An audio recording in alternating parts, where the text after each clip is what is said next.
So there I was, Dr. Jamie Knox, combat medic extraordinaire, plummeting through the atmosphere of some godforsaken rock in the outer rim when my escape pod decided to cosplay as a meteorite. Real professional landing, complete with the dramatic crash, smoke, and that lovely ringing in my ears that says, "Congratulations, you survived physics trying to kill you." I crawled out of the wreckage, ran a quick inventory, 2 broken ribs, mild concussion, and my medical kit somehow intact because the universe has a twisted sense of humor, and started looking for shelter. That's when I heard it. This low, rumbling moan that sounded like a dying whale having an existential crisis. Following the sound, because apparently I have a death wish, I found myself staring at what had to be the sorriest excuse for a terrifying space monster I'd ever seen.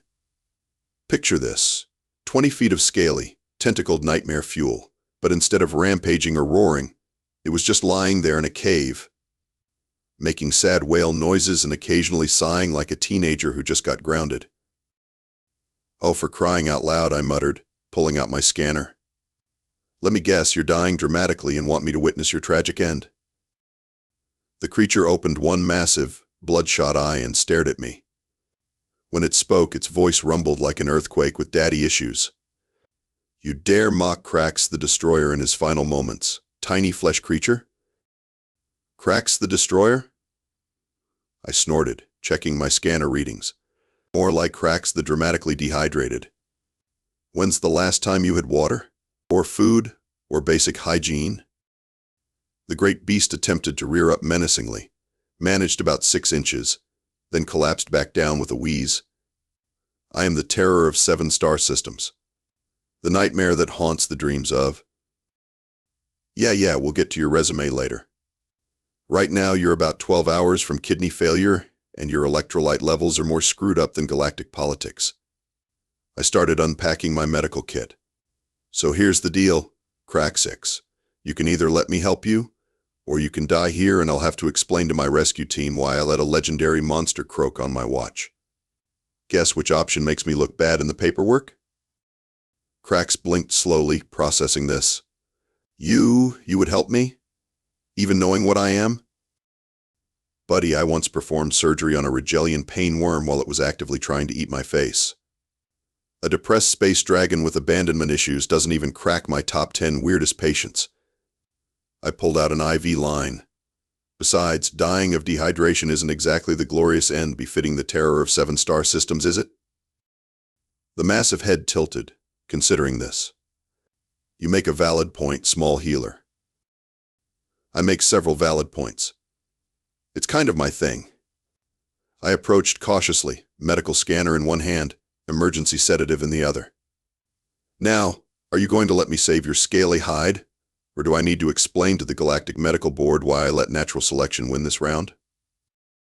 For the first time since I'd found him, something that might have been amusement flickered in Kraxx's eyes. "You are either very brave or very stupid, Doctor." "Oh, Knox. Jamie Knox. And I prefer medically pragmatic with a healthy disrespect for protocol." I held up the IV line. "Now where exactly does one insert an intravenous line into a legendary space monster without hitting something vital or getting eaten?" Kraxx actually chuckled, a sound like distant thunder mixed with rusty hinges. Perhaps dying today would be premature." "Now you're talking sense. Getting an IV into a 20-foot space monster turns out to be exactly as complicated as you'd think." Kraxx's scales were harder than military-grade armor, his veins were the size of subway tunnels, and he had the pain tolerance of a spoiled child. "Oh, that stings." Kraxx whined as I finally managed to get the line in. "It's saline solution, not acid. You're fine." I checked the flow rate. Though I have to say, for someone who claims to be the terror of 7-star systems, you're remarkably squeamish about medical procedures. "I am not squeamish. I simply prefer my pain to come from glorious battle, not tiny metal needles wielded by sarcastic humans." "Right. Tell me about these glory days while I run some blood work." I pulled out a sample vial. "What made you so scary that entire star systems had nightmares about you?" Kraxx's eyes grew distant, and his voice took on the tone of someone recounting their high school football career. "Ah, those were the days.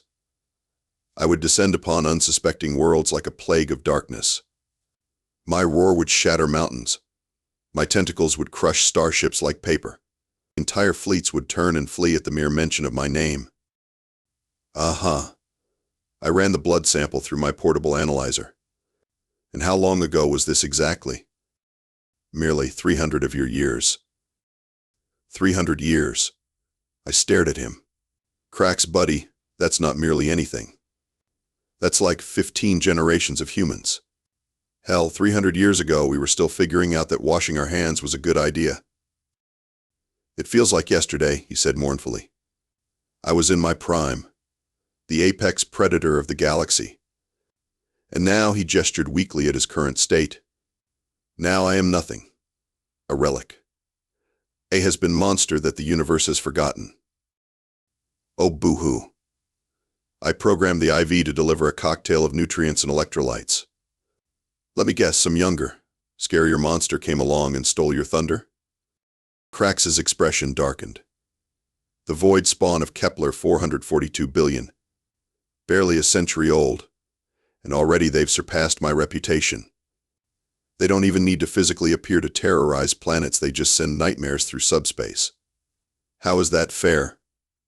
Technology marches on, my scaly friend. You can either adapt or become a museum exhibit. The analyzer beeped, and I frowned at the results. Although looking at your blood work, you've got bigger problems than career anxiety. When's the last time you ate? Food has lost its flavor. What is the point of consuming worlds when there are no longer worlds worth consuming? Okay, first of all, that's the most dramatic way anyone's ever said they've lost their appetite. Second, you need calories or you're going to die. And not in a cool, legendary way. More like found malnourished in a cave way, which really ruins the whole fearsome reputation thing. I pulled out a high-calorie nutrient bar and held it up. These taste like cardboard mixed with sadness, but they'll keep you alive. Think you can manage to eat without making it a soliloquy about the meaninglessness of existence? Kraxx eyed the bar suspiciously. What manner of sustenance is this? Emergency rations. They're designed to keep combat medics functional when we're too busy saving lives to worry about taste. I tossed it to him. Fair warning, they're about as appetizing as they sound, but they've got enough nutrients to fuel a small spacecraft. He sniffed it delicately, then took a tentative bite. His expression went through several interesting phases before settling on resigned acceptance. It tastes like despair. That's the artificial flavor enhancer. You get used to it. I checked his vitals again. Look, Kraxx, I've seen plenty of soldiers go through what you're going through. Combat fatigue, survivor's guilt, identity crisis. The whole, what's my purpose now thing. It's more common than you think. You compare me to your warriors? I compare you to anyone who's had their world change around them and didn't know how to adapt. The difference is, most of my patients don't have the option of terrorizing star systems for a living. I sat down across from him. But here's the thing about humans, we're really, really good at being stubborn. We don't give up, even when logic says we should. Kraxx swallowed another bite of the nutrient bar, grimacing. Your species is known for this, persistence. Oh, we're famous for it. We're like that annoying relative who won't leave the party even after everyone else has gone home.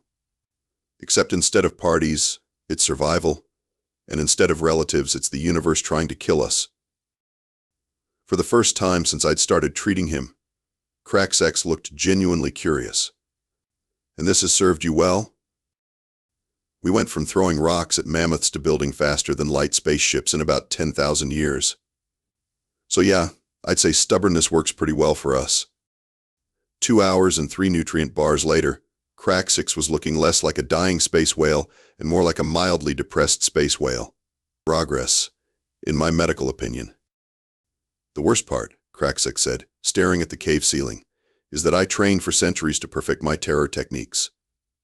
The roar that could shatter stone, the tentacle strikes that could crush battleships, the psychological warfare that would break entire civilizations before I even arrived. I was running a secondary scan on his internal organs. And now? Now? Now these younglings show up with their quantum horror abilities and their interdimensional screaming, and suddenly my classical approach is considered quaint. He practically spat the word. Quaint. As if 3,000 years of perfected fear-mongering is some sort of outdated hobby. You know what your problem is? I said, checking his liver function. You're thinking like a perfectionist instead of thinking like a professional. I do not understand the distinction. Okay, look, I've been a combat medic for 15 years. When I started, half my job was about knowing which end of a scalpel to hold and how to stitch up a wound without fainting. Basic stuff. I pulled up a chair made from a conveniently flat rock, but the job kept changing. New weapons meant new injuries. New species meant new biology to learn. New technology meant new tools to master. Kraxx's massive head turned toward me. And? Prying. And I could have either spent my time complaining about how much easier it was when people just got shot with regular bullets, or I could have learned to adapt. Guess which one kept me employed? You adapted. I adapted. Now I can perform surgery on 17 different species, work with medical tech that didn't exist when I graduated, and apparently provide career counseling to legendary space monsters. I gestured at him. The skills are the same, Kraxx. The application just needs updating. He considered this, absently coiling and uncoiling one of his smaller tentacles. You suggest that my techniques are not obsolete, merely outdated? I'm suggesting that you're sitting here feeling sorry for yourself instead of figuring out how to compete with the new kids on the block. I leaned forward. Tell me about these void spawn. What makes them so scary? They bypass physical reality entirely. Rather than destroying planets, they infiltrate the collective unconscious of entire species and turn their own minds against them. Civilizations collapse from within as populations descend into madness. Okay, that's pretty horrifying. I'll give them that. I rubbed my chin thoughtfully. But it's also impersonal, clinical. Where's the artistry in that? Artistry? Yeah, artistry. Any interdimensional horror can drive people insane from a distance. That's like email terrorism. No style, no presence, no personal touch. I stood up and started pacing. You, on the other hand, you're a hands-on kind of monster. You show up, you're physically there, you give people something concrete to be terrified of. Kraxx's eyes brightened slightly. I had not considered that perspective. Think about it from the victim's point of view.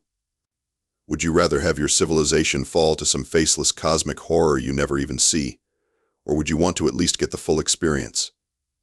The roar, the tentacles, the dramatic speeches about doom and destruction? When you phrase it that way. I'm phrasing it like someone who understands customer service. And terror, my friend, is ultimately a service industry. I sat back down. You're not competing with the void spawn. You're offering a completely different product. A different product, Kraxx repeated slowly. Exactly. They're the fast food of galactic terror. You're the fine dining experience. I grinned. The question is, are you going to let some cosmic McDonald's put you out of business, or are you going to remind the galaxy what quality craftsmanship looks like? For the first time since I'd found him, Kraxx pulled himself up to his full, impressive height. The movement was still shaky, but there was something in his posture that hadn't been there before. You know, Dr. Knox, perhaps my death today would indeed be premature. Now you're talking like the legendary monster I crash-landed next to. You have given me much to consider, he said, then paused. Though I must ask, why help me? Your species has no love for creatures like myself. I shrugged. Honestly? Because you reminded me of every burned-out veteran I've ever treated. And because I looked around the desolate cave. Because if you're going to die, it should at least be interesting. Dying of dehydration in a cave is just pathetic. Kraxx laughed, a sound like rolling thunder that echoed through the cave. You are a strange human, Jamie Knox. Yeah, I get that a lot. By day 2, Kraxx was mobile enough to pace around the cave, which meant I got to watch a 20-foot space monster have what was essentially a midlife crisis in real time. Perhaps I should just retire, he was saying, practicing what I assumed were supposed to be menacing gestures but looked more like interpretive dance. Find some quiet moon somewhere, take up gardening. Kraxx X, you're 3,000 years old. In monster years, you're barely middle-aged.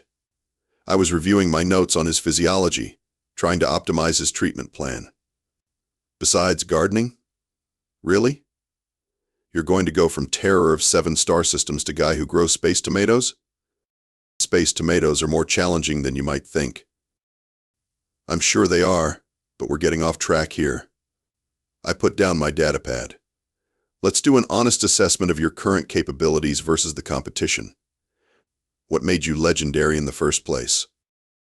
Kraxx straightened up, and for a moment I could see hints of his former majesty. Raw physical power, primarily. I could tear apart star destroyers with my bare tentacles.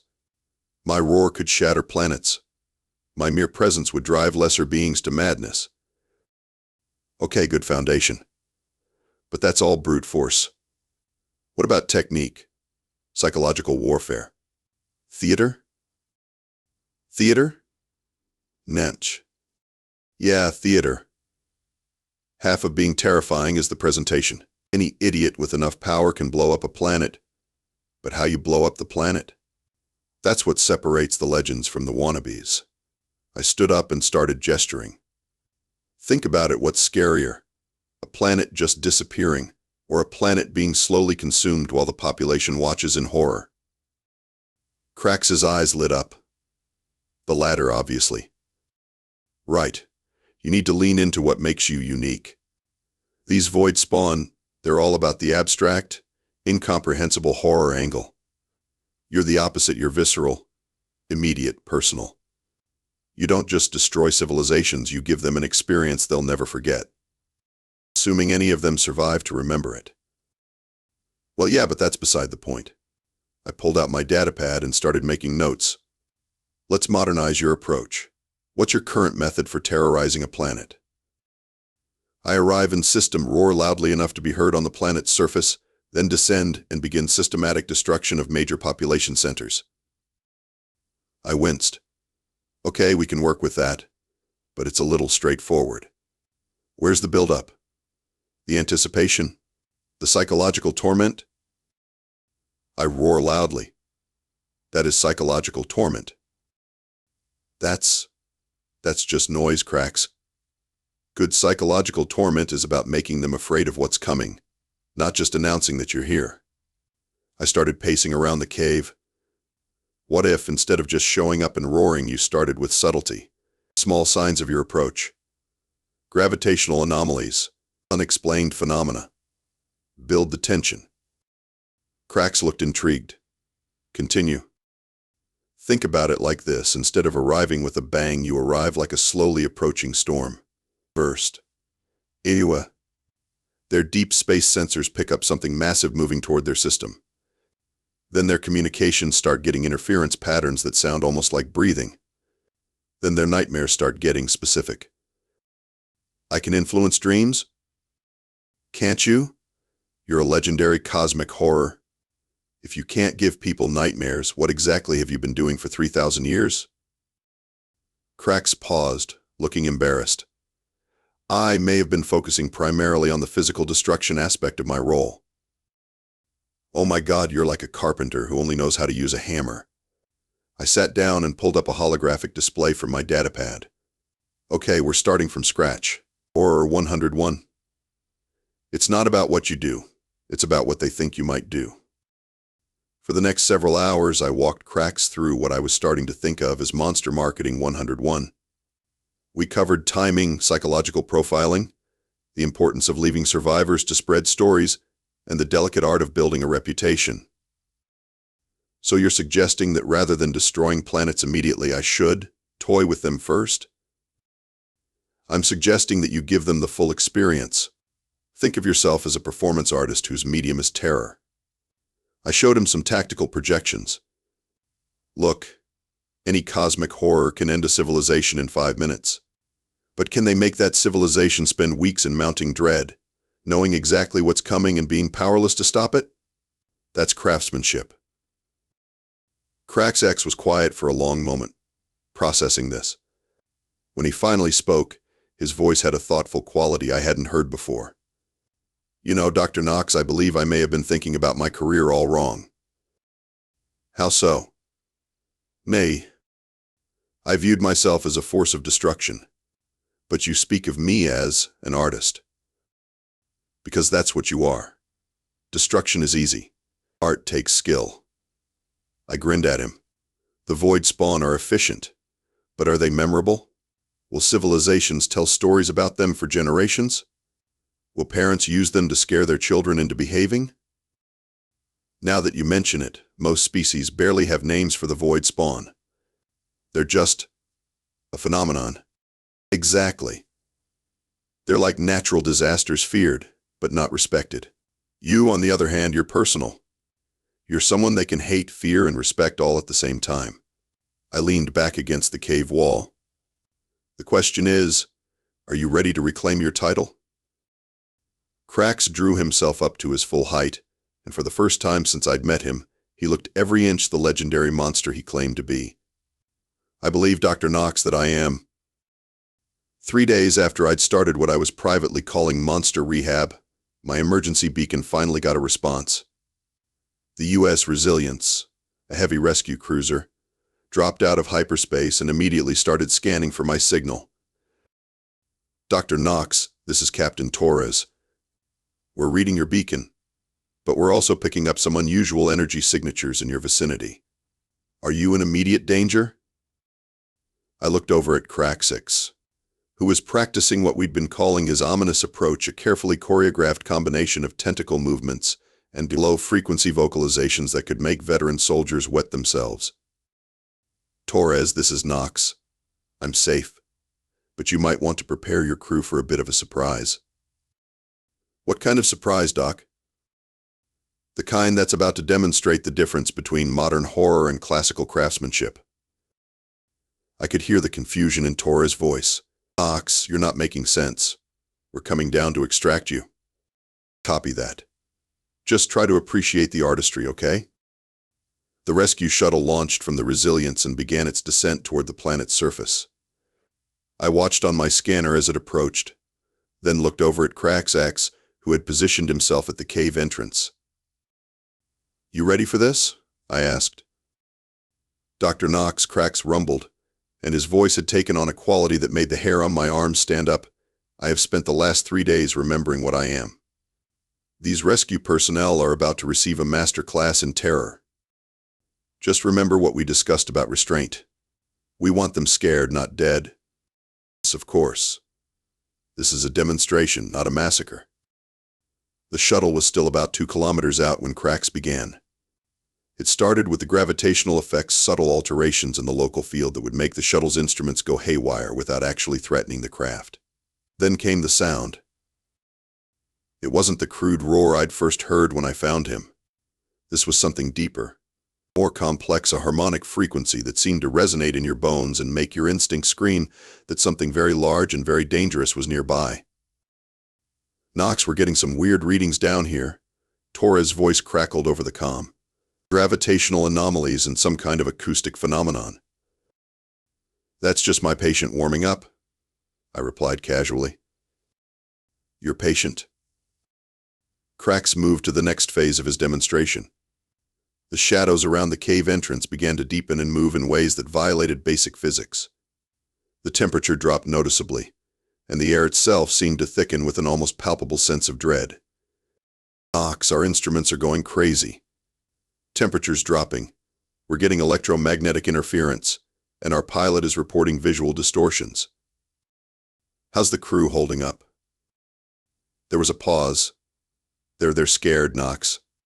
Whatever's down there, it's affecting them on a psychological level. Johnson just asked if we should call for backup. I grinned. And the shuttle? Still operational, but everyone's on edge. Perfect. Kraxx was threading the needle exactly right, generating genuine terror, without actually threatening the rescue operation. It was beautiful to watch. As the shuttle approached the landing zone, Kraxx made his entrance. He emerged from the cave with deliberate, measured movements, each step calculated for maximum psychological impact. His tentacles moved in hypnotic patterns, and his eyes glowed with an inner fire that suggested vast, alien intelligence. The effect on the rescue team was immediate and dramatic. "Holy Knox, there's something down there. Something big." "Yeah, that's Kraxx. He's my patient." "Your patient?" "Knox, that thing is the size of a building. 23 feet, actually. And he's feeling much better, thank you." The shuttle landed, but I could see through my scanner that the crew was staying well inside their vehicle. "Smart move." "Dr. Knox," came a new voice over the comm, probably the shuttle pilot. "We're reading massive life signs from that creature. Our database is identifying it as potentially hostile." "Oh, he's definitely hostile," I said cheerfully. "But he's also a professional. Aren't you, Kraxx?" Kraxx responded with a sound that was part roar, part harmonic tone, and entirely terrifying. Even I felt my pulse quicken, and I'd spent the last 3 days with him. "Knox, we need to extract you immediately. That thing could attack at any moment." "Actually, he's just showing off." I walked over to Kraxx and patted one of his smaller tentacles. "Excellent work on the atmospheric effects, by the way. Very atmospheric." "Thank you, Dr. Knox. I particularly enjoyed the gravitational manipulation. It has been some time since I employed such techniques." The comm channel was dead silent for several seconds. "Oh, Knox," Torres finally said, "did you just have a conversation with that thing?" "His name is Kraxx, and yes, we've been having lots of conversations. He's actually quite articulate when he's not having an existential crisis." I could practically hear the rescue team's worldview reshaping itself. "Knox, you've been alone on that planet for 3 days with a creature that our database classifies as a galactic-level threat." "Yep, and I fixed him." "You fixed him?" "He was severely dehydrated, malnourished, and suffering from what I can only describe as career-related depression. A few IVs, some nutritional therapy, and a lot of professional counseling, and he's good as new." Kraxx chose that moment to demonstrate his restored roar, the full-power version that could allegedly shatter mountains. The rescue shuttle's hull groaned under the acoustic assault, but held. "Magnificent." I called out over the sound, 10 out of 10. That should register on seismic sensors halfway across the galaxy. When the roar faded, the comm channel crackled back to life. "Knox, get on the shuttle. Now." "On my way." "Come on, Kraxx, time to show them you can play nice." 6 months later, I was sitting in my new office aboard the luxury space station Heaven's Rest, reviewing applications from what had become a surprisingly long waiting list. Dr. Knox, my assistant, a efficient Centaurian named Vex, poked her head through the door. "Your 3 o'clock appointment is here. Send them in." Yelp. The door opened to admit what I could only describe as a floating mass of tentacles surrounding a single, enormous eye. It oozed into my office with the kind of deliberate movement that suggested it was trying very hard to be civilized. "Dr. Knox, I am Blorb the Unspeakable. I believe you can help me with my career concerns." I leaned back in my chair and smiled. "Have a seat, Blorb. Tell me about your problem." "Well, it's just that. Nobody seems to find me scary anymore. I've been unspeakable for over 2 millennia, but lately when I try to drive mortals to madness with my incomprehensible form, they just ignore me." "Agent, when's the last time you updated your approach?" "Updated?" I pulled out a fresh datapad. "Blorb, my friend, I think we need to have a serious conversation about modern horror marketing." Through the office's transparent aluminum windows, I could see Kraxx approaching the station. He'd become something of a celebrity over the past few months, the legendary monster who'd made a comeback thanks to innovative fear techniques and strategic rebranding. His new approach to planetary terror had earned rave reviews from survivors and competitors alike. These days, instead of just showing up and roaring, Kraxx would spend weeks building anticipation. Gravitational anomalies that spelled out ominous messages, nightmares that followed specific patterns, communications interference that sounded like breathing. By the time he actually arrived, entire populations were primed for maximum terror response. The artistry of it was beautiful. My door chimed, and Kraxx's massive form filled the entrance to the office. "Dr. Knox, I've just returned from the Vega system. The results exceeded our projections." "How exceeded?" 3 planets requested immediate surrender rather than face a prolonged campaign. The 4th actually offered tribute in exchange for a scheduling delay. His voice carried unmistakable pride. "I haven't had civilizations compete for the privilege of being terrorized since my early career." "Outstanding. And no unnecessary casualties?" "None whatsoever. In fact, survival rates are up 30% from my previous methodology.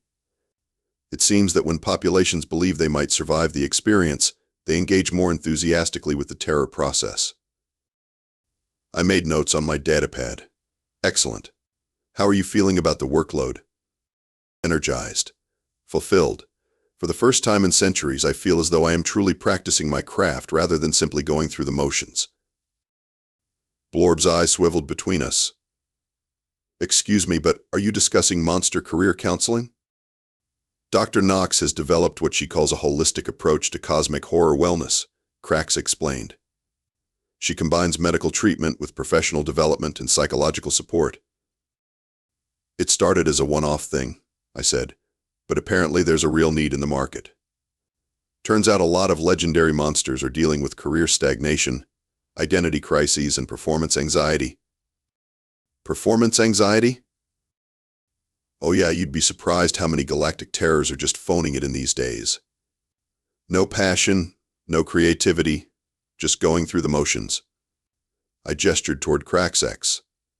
"But with the right support and some strategic updates to their approach, most of them can reclaim their legendary status." Blorb's tentacles writhed thoughtfully. "And this works?" "Kraxx is booked solid for the next 2 years, I said. "He's got a waiting list of star systems that want to experience premium terror services, and he's licensing his techniques to younger monsters who want to learn classical methods." "I've also started a podcast," Kraxx added. "Roars and reflections, conversations with legendary monsters.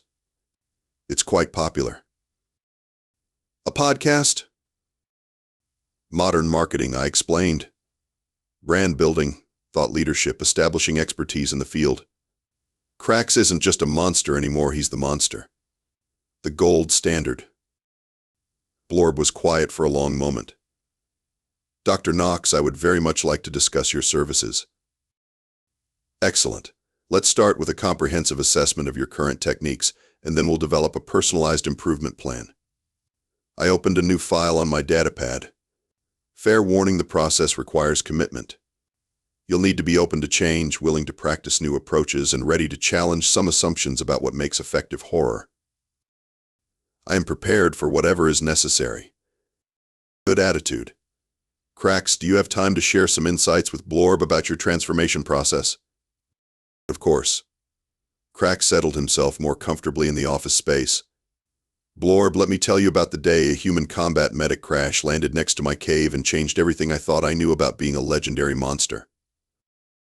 As Kraxx began his story, I looked out the window at the vast expanse of space beyond the station. 6 months ago, I'd been just another combat medic trying to get home from a routine mission.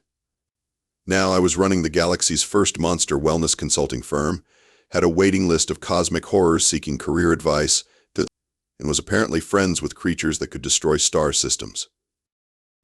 The universe, I'd learned, had a sense of humor almost as twisted as mine.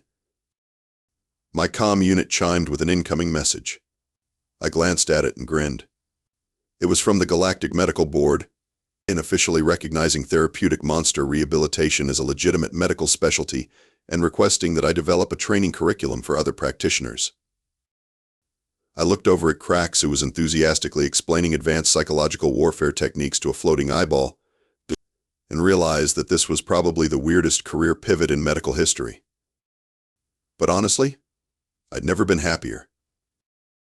After all, if you're going to help people, why not help the ones everyone else has given up on? Even if those people happen to be legendary space monsters with abandonment issues.